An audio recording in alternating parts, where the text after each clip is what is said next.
Hola y bienvenidos a Sex in Spanglish, where we empower mujeres to get in touch with their bodies, own their pleasure, and where we discuss all the cochinadas our abuelas didn't tell us about. Hi all, my name is Ana, a certified sex coach who is earning a master's in social work and human sexualities education. I created this podcast as a way to start a conversation about sex in the Latin community because, let's be real, we don't talk about sex in our communities. It is my vision to have La Familia Latina discussing sex with one another just like they do with chisme. Bienvenida, mi gente. Today I'm going to be soltando toda la sopa on Kegel Weights. What are Kegel Weights? Kegel Weights are objects that are specially designed for the vagina. So just like you go to the gym and you lift weights and your muscles get stronger, that's the same thing that happens when you use Kegel weights. So your pelvic floor muscles, or the muscles that are located near and around your vagina, are going to be strengthened, your pelvic floor muscles. And if you're not sure what a pelvic floor muscle is or why you should want to strengthen them, go ahead and listen to last week's episode on pelvic floor health, and you'll have all the information that you need prior to listening to this episode. So going back to Kegel weights. Kegel weights are great if you want to increase the intensity of your Kegel exercises that you are already doing. If you are not doing Kegel exercises, you should start doing them without weights first to make sure that you're doing them correctly, to make sure that you kind of get the hang of it. Because if your pelvic floor muscles are weak already, just doing regular Kegel exercises without the weight is already a lot. So adding the weight, it can be pretty intense, right? So going back to Kegel weights again, there are different types. There's like beginner to advanced. There's varying weights, different materials. There's ones with like pull strings. So I don't even know if this is a specific term that they use, the pull string. I like to call it that. It's like basically if you think about the string on a tampon, it's basically just makes it easier to pull out. There's types without those, pull strings, whatever you want to call them. There's also ones that are app compatible. And then there's also crystal types. So like the yoni eggs and things like that. So I'm going to start off by talking about the beginners. So a great beginner one is the Smart Ball Uno by Fun Factory. And there's also an IGTV video that I did on this a while back. It's on my Instagram at Sex in Spanglish. And again, it's on the IGTV feed for that. So the Smart Ball Uno by Fun Factory, it has a pull tab. It's made of silicone and non-porous materials. It's great for the active vagina owner. So you're probably like, what the hell is an active vagina owner? So it's a person that owns a vagina and that is active. So whether this is like a full-time working, maybe person, a full-time working person, a mom, just the person that's always on the go, this is a great option. Now, it is only suggested that you wear it for 30 minutes, so you have to also keep that in mind. This isn't something that you're going to put in the morning, and then when you come home at night from a long day at work and running errands, that you're going to take it out. It's only suggested that you wear it for 30 minutes. So I suggest wearing it while maybe you're cleaning the house or maybe while you're cooking dinner. Something like that, where it's like it's a longer activity, but not too long. The site says that it's great for a tilted uterus and anyone who's had a hysterectomy. Now, I don't have a tilted uterus, and I also don't have I've never had a hysterectomy. So I can't speak on that, but that's what the Fun Factory site says. And I trust Fun Factory. I think they're a great company. So, if you have a tilted uterus and you've had a hysterectomy, try it out, see what it's like. Maybe it works for you, maybe it doesn't.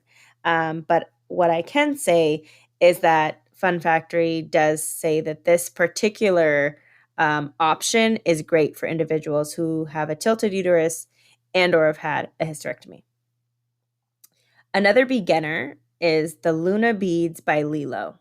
Now, these also have a pull tab, And they're also made of silicone and ABS plastic, so non-porous plastic. And I really like these because they have varying weights and they're interchangeable. So I'm going to put a link to both the Luna beads and the Smart Ball Uno in the show notes. Um, and you'll see at the Luna beads that actually the package actually comes with 4 different little balls, and you can change them out, and they're different weights. So you can have like, a certain weight and then go up in size as you get used to it. Or maybe you want to start off, at a heavier weight. It's entirely up to you. So I really like that because it's kind of like a 4-in-1 type of thing. Now, moving on to the medium to advanced Kegel weights. The first one I'm going to talk about are Benoit balls. And this, I also did an IGTV video on this. It's on my Instagram at Sex and Spanglish. But just to kind of summarize, they're steel balls that kind of resemble those steely marbles. And they're almost just as heavy, I would say. They usually come in pairs of 2. So, you can put 1 in at a time, you can put 2 in at a time. It's entirely up to you. They don't have a pull tab because, like I said, they kind of resemble marbles. So in order to take them out, you just have to like relax your muscles, and they should just kind of fall out, or sometimes you'll have to stick a finger in there and kind of just like nudge it out a little bit.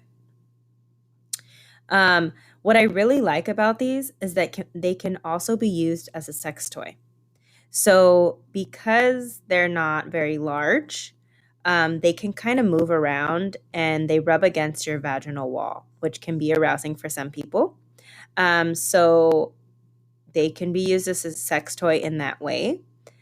Because they're also like smaller and there's no pull tab, they're very discreet. You can, wear them out maybe on a date or something, and just wherever for that matter, and have that kind of feeling if it's arousing for you. And you can like, if that's your thing to get aroused in public without being like too out there about it, that's a great way to do it. Now, the next one I want to talk about is the Kegel bell. And this is made out of medical grade silicone. It has 16 difficulty levels, which kind of makes up for the price. So it is pretty expensive. I want to say it's about $150. Don't quote me on the price. And I'll definitely include a link to their website in the show notes.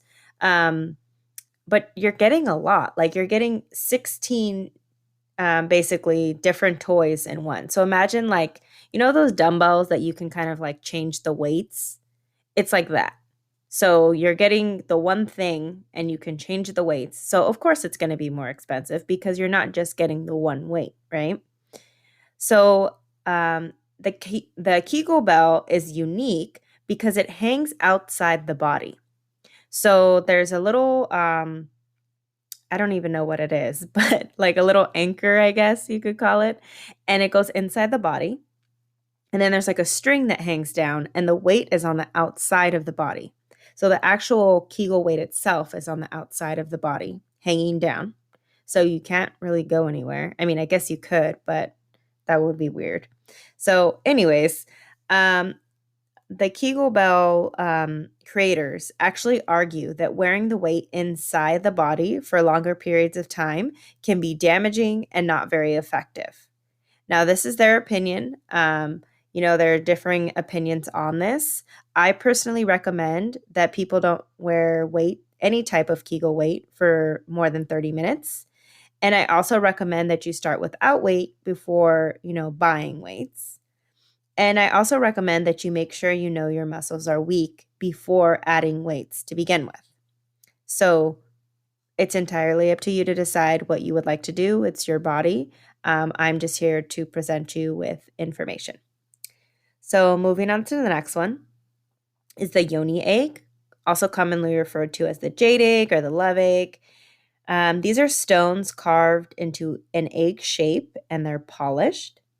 And many people use these because of their beliefs about healing properties of crystals. So a lot of people are into like rose quartz and things like that. So there are actually yoni eggs made out of rose quartz and other types of crystals as well. These are also made popular recently by Gwyneth Paltrow.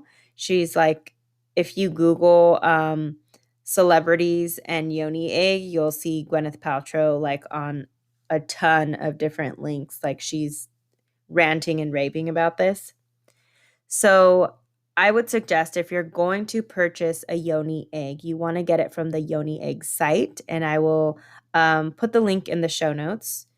And their site actually says that the yoni egg is non-porous, but there are also many doctors and gynecologists that don't agree, and that they argue that the yoni egg itself is very large and it's too heavy to actually do anything.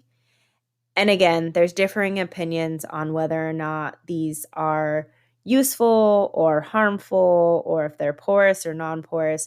So I'm just here to present information on different things. You can make a decision for yourself on whether or not this is something that is okay for your body. I would also say that it would be beneficial to talk to your gynecologist as well. And in particular, a pelvic floor therapist. Again, I think they're more knowledgeable on that than a gynecologist would be. So you can always get a referral from your gynecologist about a pelvic floor therapist. Now, the last Kegel weight that I want to talk about isn't really a Kegel weight. It's called the LV trainer. The LV trainer is connected to an app, and it's made with medical grade silicone. So I love this device because it has an app that has workouts for you to do. So what you do is you put the toy inside, and it actually monitors like how you're doing your Kegels, and it gives you feedback, and it tells you like, hey, you're doing this right or you're doing this wrong, and it's real-time feedback. And you're actually also able to track your progress, like how you're doing over time. And that's amazing. So this is also on the pricier end, but again, I mean, it comes with an app, and it's body safe, and well, all the things that I talked about today are body safe, but it's a really good product. So I mean, you get what you pay for. So after all that information, you're like, well, what the hell? If there's arguments for them, if there's arguments for against them, like, what do I do? Do I buy them? Do I not buy them? And if you want my opinion, I think that if you're using them in conjunction with Kegel exercises, you should be fine. So if you're using Kegel weights and then you're also doing Kegels on your own without the weights, I think you should be fine. And as always, double check with your gynecologist, double check with a pelvic floor therapist who happens to be sex positive. Again, as always, I recommend Sarah Tanza out of Santa Cruz, California. Everyone needs a therapist, and everyone needs a pelvic floor therapist as well. I will say that till the day that I die. Now, if you decide to buy a Kegel weight, you want to make sure that they're body safe.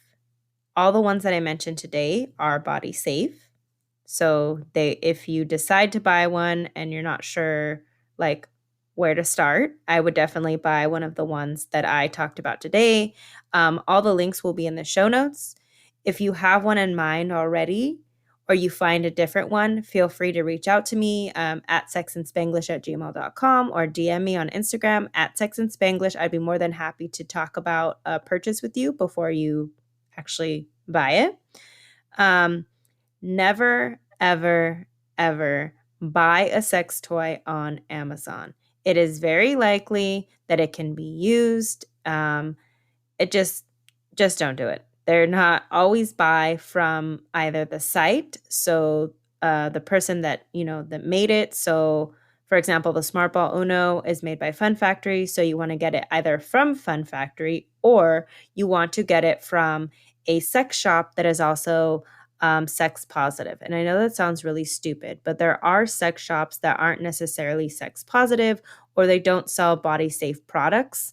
So I can definitely give you some options. If you're in need of some options, feel free to reach out to me again, sexandspanglish@gmail.com, or DM me on Instagram at sexandspanglish, and I'm more than happy to provide you with sex positive sex shops.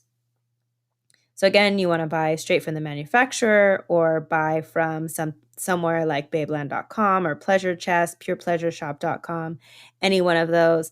But if you're having trouble finding a place, just let me know. Moving on to la cochinada del día. Today's cochinada is all about vaginal discharge. Now, before I start, I just want to say that it is normal. You know that stuff that comes out of your vagina, like typically every day, it's entirely normal. While it can be annoying, it doesn't, it, who cares? It's normal. It's how your vagina cleans itself. You know, vaginal discharge is how your vagina stays clean. It's how it keeps its pH balance. So if you don't know what pH balance is, or pH is basically the acidity level of something. So how acidic something is. And the vagina's acidity level, depending on your age and your stage of life, whatever, the quote unquote normal is a 3.8 to a 4.5. Now this can vary, and also it's not really necessary for you to know because you're not going to be managing it, right? You're just going to be being proactive about taking care of your vagina and your vulva and making sure that it's not throwing it off balance. So it's not something like, it's not like a fucking pool where you have to go and measure it all the time to see the different chemicals that you need to add. Like, that's not how it works. Your body is able to do it on its own. You just need to stop adding shit that's going to throw it off. So back to discharge. There are 5 types. The first type is cervical mucus, and this is creamy and white or clear and stretchy, and it has little to no scent, and there should be no irritation with this. Now, certain people have really sensitive skin, so if you have a lot of discharge, which can be normal for some people. It just depends on the person. It can create some irritation. So that's definitely something that you want to see a specialist about. Your gynecologist likely will probably tell you like, oh, it's a yeast infection, and probably misdiagnose you. It's definitely something you want to see a specialist about. And I always talk about this, but I'm going to keep saying it. You need to know your body. You need to know what's normal for you in order to tell what's wrong. So if this is your normal discharge and you happen to be getting irritated from the discharge, then that's likely a hint that it's probably your skin that's getting irritated, and it's not like an infection or an STI or something like that. So that's why it's so important to know about your body. But anyways, little to no scent, no irritation, and it's creamy and white or clear and stretchy. Then there's the vaginal cell slough. This is the second type. And if you've ever wiped yourself and gotten like shiny toilet paper, that's what that is. Or you have like crumbly discharge on like either your underwear or your pants. This is like the shedding of the vagina. So, the used cells. So I don't know if anybody ever took like a science class. We used to talk about cells in science in elementary school. And like, your cells are always shedding, right? And so this is just the shedding of the vaginal cells, that you're always producing new cells, and this is just the old ones shedding. There's no reason to worry. There's little to no scent. There's no irritation. And again, if there's irritation, it's likely due, and it is the vaginal slough that's coming out. It's likely because your skin is irritated. So this is definitely something to see a specialist about. I personally would not go see a dermatologist about this. I would go see, there's a certain, it's like it's a gynecologist, but they're specialized in this type of thing. Now, the third type of vaginal discharge is arousal fluid. So this is clear and stretchy. It has little to no scent, no irritation with it. So if you're aroused and you start getting wet, then that's arousal fluid. And this is also similar to what may come out if you've ever ejaculated as a woman. That it's similar to what would come out. Now, aguas. Look out for the next 2 types of discharge. If it's yellow or green, if it's cottage cheese-like, if it's creamy and white with like a hint of yellow, or if it smells of like yeast or kind of like fish, or it has like an abnormal scent. So again, you need to know what you normally smell like. This isn't about sex. This is about your body and being healthy. If you don't know what you normally smell like, how the hell are you going to tell the doctor what, like, oh, I don't know. You need to know what's going on with you in order to tell the doctor. If you don't know your symptoms, they can't help you. So you need to know what you smell like. Anyway, if it has an abnormal scent or it smells like yeast or fishy, if you're having itchiness, or there's like irritation, so it's like red, maybe like similar to a rash or something like that, or maybe it's semi-swollen, these are signs of infections. So it could be bacterial vaginosis, it could be a yeast infection, it could be an STI or something else, you don't know. So these are all signs of infections, and you need to see a gynecologist ASAP. So, are you experiencing watery discharge when you're not aroused? Do you experience occasional bursts of water? So maybe you're walking, I don't know, walking around cleaning the house, and all of a sudden you feel like water is coming out of your vagina, and you're like, okay, like, is this discharge? Like, I know I didn't piss myself. Like, what is this? This could be a sign of cervical dysplasia, which means that there's abnormal cell growth. So, as I said, we have cell growth like inside the vaginal canal. When we go to get a pap smear, that's what they're testing for. They're testing to see, how they tell you, like, oh, it was normal, or if it was abnormal. If you go and get tested, they'll likely tell you that this is like abnormal cell growth, and they'll want to test you further because this could be a sign of cancer. So, if you were experiencing, again, watery discharge when you're not aroused, so you're not aroused and you're just like you have watery discharge, it's like literally like water, or like occasional bursts of water. I imagine it like kind of like if your water broke, but a lot less water. Then that is a sign, or could be a sign, of cervical dysplasia. Either way, you need to call your gynecologist and let them know and tell them that you want a pap smear. Even if you've just had one, say the month before or maybe the year before, you're not due for one, it doesn't matter. When there's something wrong, you need to go see the doctor. I know a lot of times in la comunidad latina, we're like, oh, we don't want to go to the doctor, nos van a cobrar, whatever. I get that. But then you're vas a pagar más if you're sick and you don't get it taken care of right away. So go get it taken care of. Have someone go with you if you're more comfortable doing that. And like, I'll go with you. If I'm if I'm close by and I'm able to, I will go with you if that is what it's going to take you to go to the doctor. Like, this is ridiculous. Don't just not go to the doctor because you're afraid they're going to charge you. Deal with the payments later. Your health is more important than worrying about spending all this money. And I get it. I have medical bills too, but I'm not going to stop going to the doctor just because I don't have the money to go. Especially in the United States. Like, they can't turn you away because you don't have the money. Because guess what? They bill you afterwards. So I'm going to go and I'm going to get taken care of, and then you can ask me about the money later. Anyways, moving on to Ask a Future Doctora. Today's question is, my man wants his butt played with. Is he gay? No, cariño. Your man isn't gay. He's kinky. There's a difference. Este es la mentira más contado por todo el mundo, yo creo. Sexual preferences and sexual orientation are two different things. Sexual preferences are what you like in bed. So if you like anal, that's a sexual preference.